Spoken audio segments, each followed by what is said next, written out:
It's coming up to 46 minutes past 2. Now, more than 50,000 disabled people who had cars or other vehicles specially adapted for them have had the vehicles taken away because of a move to a new disability benefit. The BBC's disability news correspondent, Nikki Fox, has the details. Nikki, hello. Hey, Nikki. Hey, guys.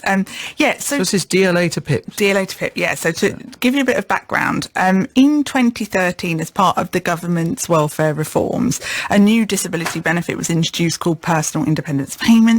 That replaced the old school benefit disability living allowance. So from 2013, there was a gradual replacing of people going from DLA to PIP. Now, to be eligible for a Motability vehicle on DLA, you had to be in receipt of the higher rate mobility component.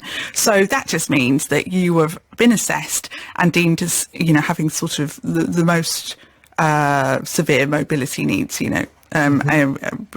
So those people on the higher rate DLA were eligible for the Motability scheme. In the transfer, when they've been reassessed to personal independence payments to PIP, they were found as no longer being eligible for the higher rate, which on PIP they call the enhanced rate. Therefore, they lost their cars. Nikki, they lost their Motability. Just to be clear about the assessment criteria, is it true that a woman with multiple sclerosis, a feather was put on her hand? Did I read that correctly? I saw this. Oh, I didn't know. One of the assessments was to see if she could feel. Well, I mean, I speak to a lot of stories, charities. don't you? Yeah. I mean, the MS Society have estimated about 1,000 people have lost their Motability vehicles, in the transfer. Why is Muscular dystrophy are saying it's 900 cars a day. Yeah, now they've taken those figures. They're from January to March this year. They've estimated that it's 900 a week handing back their cars.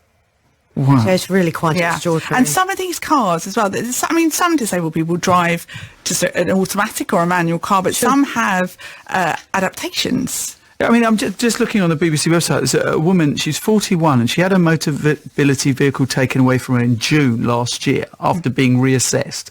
She has multiple sclerosis. She says the assessor did not see her walk. How she came to that conclusion when she's not seen me walk? She's not seen me walk up and down stairs. All she did was tickle my hand with a feather. Yeah. There's been so much criticism of the assessment process. You do hear lots of stories. Horror stories, yeah. So what's the case? DLA used to be a big old form, used to be about your condition, lots and lots of detail. The PIP assessment form, much more straightforward, couple of boxes. Well, the PIP assessment form, you've got questions that you need to go through. So not everybody who was on DLA will have to have an assessment. Some just get transferred. But those that have to have an assessment, there's a set amount of questions, and the outcome of which deems whether you're going to get either the enhanced rate or the standard rate. Okay. Obviously, on PIP, you need the enhanced rate to be eligible for the Motability scheme. Nikki, stay with us because we've got Alan Kemp with us. His car was taken away from him after he was reassessed, as you've described, for this new benefit. Alan, what happened? Thank you for being with us. Oh, that's okay, yeah. Well, what happened was that, yes, I had the mobility component on DLA, awarded for life. The letter came through, I had to go for a reassessment, and I just thought, it's a paper exercise, we'll go along, see what's done, and then everything will be okay. Until the letter came through 6 weeks later, saying that at my assessment, they deemed that I am able to walk normally because I was observed walking normally, and therefore I can walk upwards of 200 metres. And what in reality is the distance you can walk? In reality, any step I take is painful. I have a muscle wasting condition, and therefore, as I've got older, my legs have got worse, and I wear leg braces, which are pretty uncomfortable, but at least they keep me upright most of the time. I walk in constant pain, and the most I can walk without really taking a break is about 15 to 20 metres. So how did they get it so wrong? Well, they got it wrong.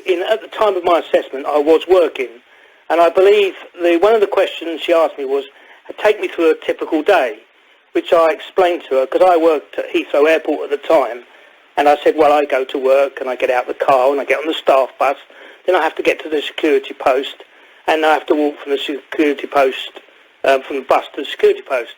And she said to me, well, how long does that take you? I said, well, it takes me about 5 minutes. Okay, she said, and we carried on chatting.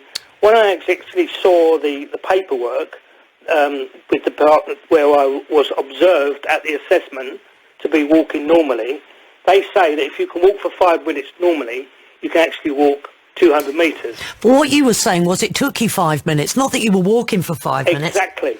That takes me 5 minutes, but everybody else that got off the bus were at the 30 security, seconds. passed and gone, and I was the last one getting there. Did you appeal the decision at all? I did appeal. I did the mandatory appeal straight away, and that came back in October saying, no, you still don't qualify.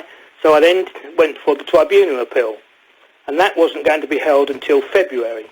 And 3 days before Christmas, I get a letter from Motability Operations telling me that I've got to hand the car back on the 9th of January because I'm not eligible for the mobility component. And Nicky, in that letter, they gave me an option. I could Okay. take a £2,000 cash price, Right.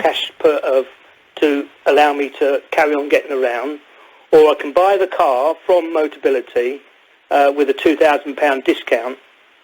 So I had to, because I need the car, I can't get around without the car, I had to then scramble around to try and find the money to buy the car because I need a car. Without a car, I'm housebound. So what happens next? Can Well- you're still in the appeal process? No, the The appeal same. was held on the 1st of February. Okay. And on the 13th of February, the letter dropped through the door saying that, Mr. Kemp, you've now been re-awarded the mobility component. So Meanwhile, I handed the car back.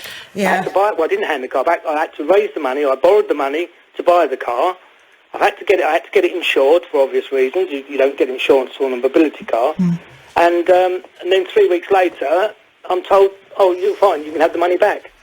Okay, we're getting lots of texts in on this. 85058 is the text number. If this is something that you have been through, I'd be really interested to know your personal experience of the PIP assessment, which seems very thorough, to say the least. These texts have come in saying, hello, I have severe cerebral palsy and use an electric wheelchair. I've lost £108 per month going on to PIP from DLA. That's from Anastasia, who's in York.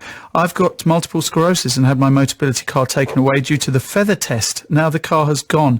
I've had to stop working. Now, there are MPs calling for some changes to PIP to be made, isn't there? Yeah, anyhow, because there's latest figures from the Ministry of Justice which show that 2/3 of people are winning on appeal. So the Conservative MP Peter Bone is calling for government to let people keep their cars until they get their decision. There's a very, I mean, as always with these controversial issues, the government say one thing, and then various other people, and of course you're talking about the Department for Justice, so that's the government's own figures, but the charities say one thing and the government say actually very little successful appeals are happening. A spokesman for the Department of Work and Pensions said the reality is that since PIP was introduced in 2013, more than 2 million decisions have been made. Of these, just 7% have been appealed and 3% have been overturned. Well, the Ministry of Justice figures are looking at 2015 to 2016. Right.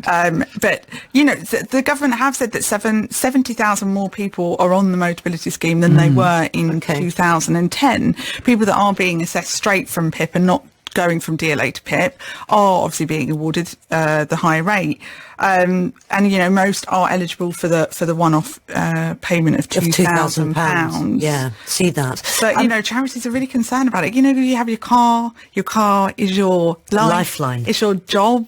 You know, And it's taken away while the appeals process is happening, isn't it? And then returned, which is a very strange way of doing things. Alan, can I just ask you, do you now feel that this is okay, this is done and dusted, you won't have to be reassessed again for PIP, given the nature of your condition?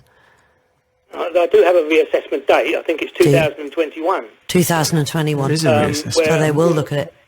Yes, but the thing being, from my point of view, my condition is debilitating and it progressively gets worse. That's a fact. You know, the doctors can back me up, muscular dystrophy can back me up on this, but the people that are doing the assessments don't seem to be aware of my particular condition. So do they not take in, Alan, into consideration at all the medical advice? I mean, it seems slightly odd that they would just ignore the medical advice, that this is, you've got leg braces on, it's a debilitating condition, the doctors are saying that it is. Well, I did, and on my first appeal, I gave them the name and address of my doctor for them to write to my doctor, and he never had any contact with them at all. They never wrote to him, the DWP, for his opinions or anything. And that I find that astounding that that they didn't do that. Even my appeal letter, I said that I hadn't been assessed. I only was sat in a chair. The lady talked to me. She asked me if I could stand up, which I can stand up when I sort of push myself up out the chair. I can't stand up without pushing myself up. And she asked me to form an O with my thumb and forefinger, and she put her finger in and sort of pulled them apart. And that was all she did. Oh, and asked me if I could raise my arms above my head. And that's all she did to me. And I don't, to this day, I'm sure she doesn't have a clue what my condition, which is CMT, is all about. Well, Alan, thank you very much indeed for your call. It's much appreciated. Thank you very much for talking to us. Just quickly mention that the DWP statement, we've mentioned most of it already, 70,000 people more on the scheme than there were in 2010, and anyone who receives the higher rate can qualify. The reality is, as we mentioned, since it was introduced in 2013, more than 2 million decisions have been made, 7% appealed, 3% overturned. But as Nikki mentioned, the Department of Justice figures are a little bit more recent than that. Constantly reviewing our processes to make sure they work in the best way possible. Just a couple of texts on this. Just heard the piece about PIP. The presenter say the form is just about ticking a few boxes. No, I didn't say that. I said it's not, as long as the DLA form. James in Norfolk says, typical BBC, assume that any benefits being withdrawn must be bad and talk about the most extreme cases. Your attitude, how did they get it so wrong? Perhaps they got it right. It's okay for you in the BBC paid for by the state, not paid for by the state, by licence fee actually, but in the real world money has to be found from somewhere rather than magic out of the air. I take exception to that, James, to be honest with you. If you heard what Alan said that they did get it wrong, because she said 5 minutes was the issue in terms of how far it took for him to walk to that person. She got the timings wrong, so she just did. Sorry about that. And didn't contact his doctor. Now, fair enough. If you are going to, I mean, Nikki, there must be a lot of stories like this going around, isn't there? Well, and we're not making an assumption, because, of course, the statistics show that the large amount of people that are not given Motability on appeal, they don't get it. Yeah, but the government will say that those that have appealed and have appealed successfully have done, the reason why it's been successful is because they've provided more medical letters, evidence. Providing as much evidence as possible seems to be the best way possible forward. But it's not not the first time I've heard the caller that you've just had on your show, stories like that. There's a lot. And the assessment begins from the very point you haven't even got into the building. By the time that's something I have also been told, that someone was offered a parking space, a disabled parking space. They said they needed one right close to the entrance. Then they said, "Oh no, I'm sorry, we don't have that for you. You're going to have to park elsewhere." And if you had then decided, "Oh, okay, I can go and park elsewhere," that would have been part of the assessment. I think this is why many charities and disabled people are concerned, because of hearing stories like that. Okay. A bit like it's tricking you out, Well, thank you very much indeed for bringing this to our attention. Nikki Fox there. Thank you.